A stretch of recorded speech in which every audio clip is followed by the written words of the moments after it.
Indonesia akhirnya memiliki Bank Emas Indonesia atau Bullion Bank yang akan diresmikan Rabu 26 Februari 2025 ini. Bank Emas Indonesia ini dibentuk oleh pemerintah untuk mendorong transformasi dan meningkatkan daya saing ekonomi nasional.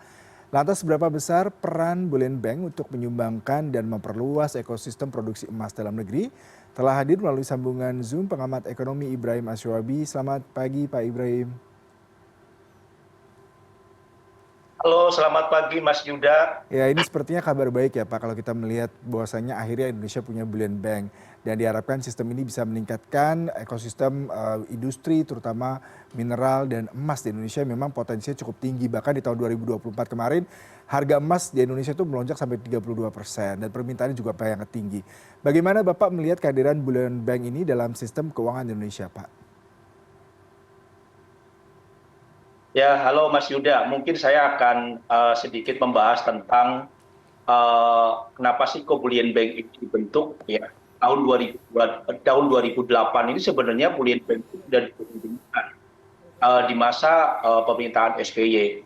Sehingga disitulah muncul undang-undang Minerba, ya kan, menginginkan agar bahan mentah yang ekspor itu dihentikan dan dirubah menjadi bahan jadi.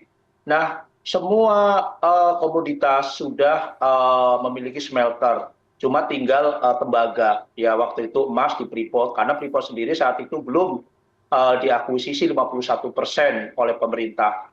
Nah, memasuki zaman Jokowi, ya kemudian melakukan akuisisi terhadap saham-saham Freeport. Nah, pada saat saham Freeport itu diakuisisi 50%, disitulah pemerintah berani mempersiapkan untuk membentuk Bullion Bank.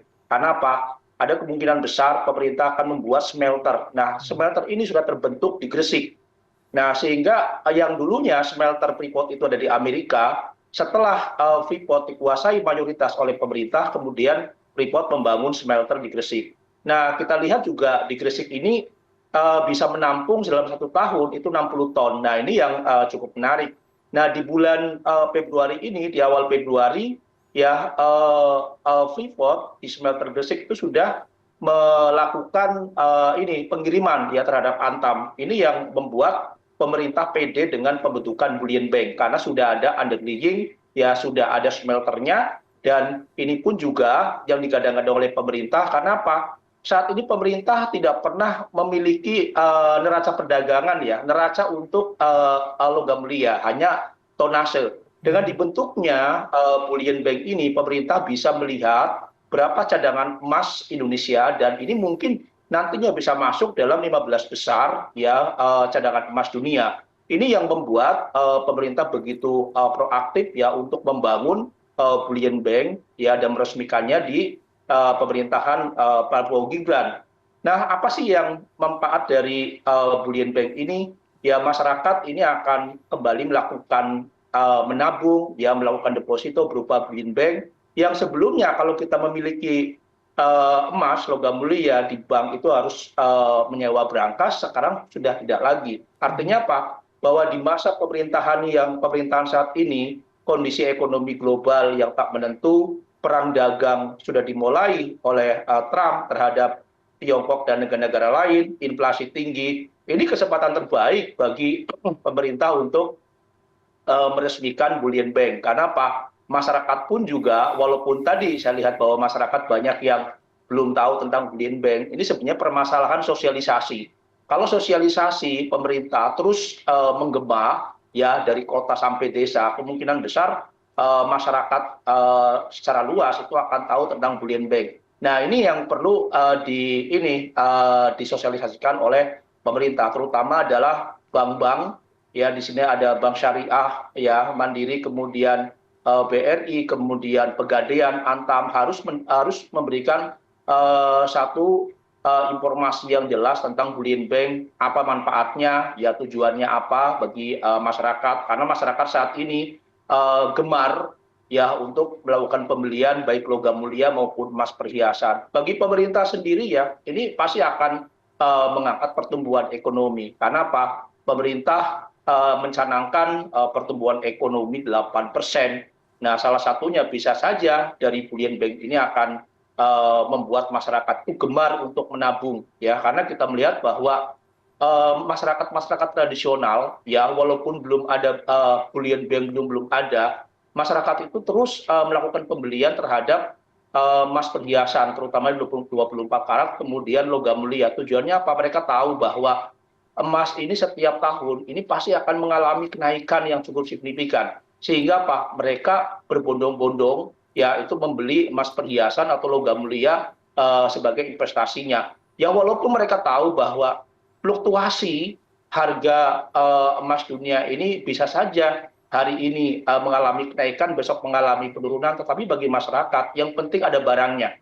Ada barangnya dan inilah yang sebenarnya dinanti-nantikan oleh pemerintah dibentuknya bullion bank. Dan pemerintah optimis dengan bullion bank ini diresmikan, kemungkinan besar masyarakat itu akan beralih ya untuk menabung dan mendeposito dari yang menggunakan mata uang rupiah maupun dolar, mereka pasti akan beralih ke logam mulia ya sebagai tabungannya. Itu Mas Yuda. Mhm.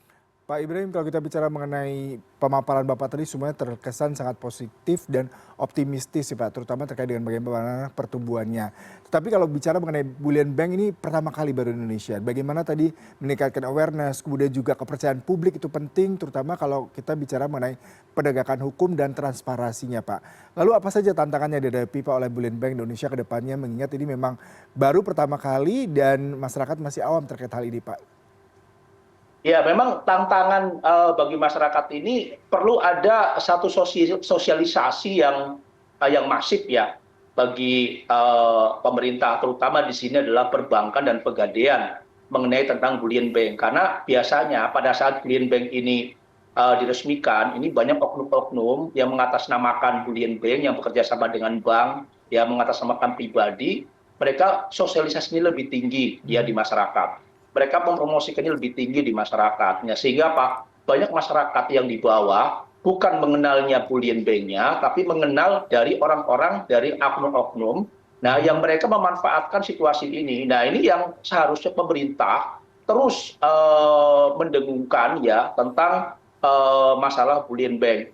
Ini tantangan yang paling berat bagi pemerintah sebenarnya. Karena apa? Kita melihat bahwa pemerintah pun juga sosialisasinya hanya sebatas di media, ya hanya sebatas nasabah-nasabah dari pegadaian, ya Antam, kemudian perbankan. Tapi secara menyeluruh ini perlu langsung turun pemerintah pusat ya ke pemerintahan provinsi, kemudian ke pemerintahan daerah atau wali kota, ya ke kecamatan, kelurahan.